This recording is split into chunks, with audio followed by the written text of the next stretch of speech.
After ng show sa Italy, Paolo at Janine, totoong nagkabalikan.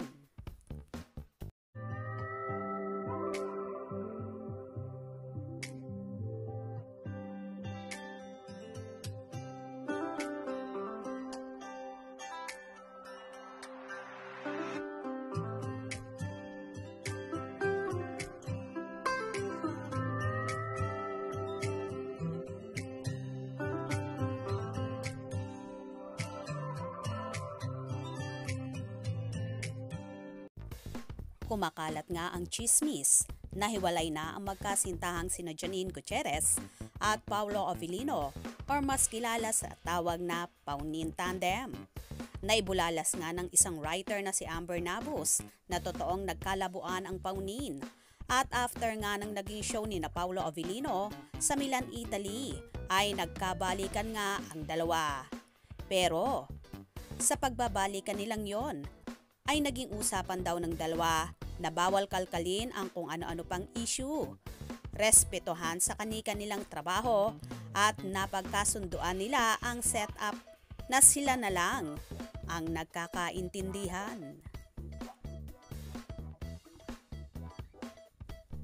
Ayon pa nga sa writer na nagkakaintindihan ang Paunin at may private silang moments para sa isa't isa na ayaw na nilang isapubliko pa. Kasama rin daw sa naging kasunduan nila ang tungkol kay Kim Chiu dahil nga in demand sila ngayon kaya sasakyan na lang daw ni Paolo kung ano ang meron sa kanila ni Kimi dahil lang sa kanilang tandem at mga proyektong ginagawa.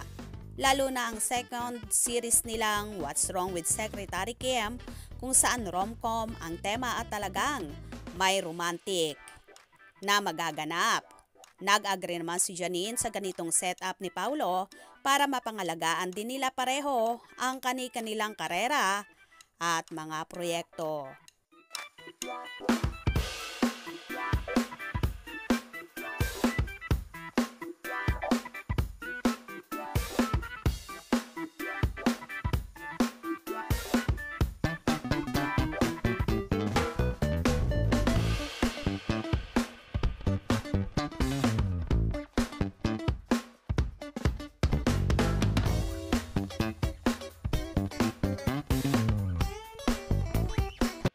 Ganon pa man, suportahan na lang ang Paunin sa kani-kanilang mga ginagawa dahil lahat naman ng ito ay para sa magiging future nila.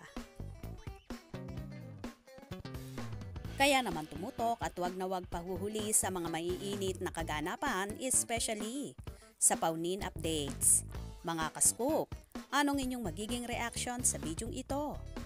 Comment below.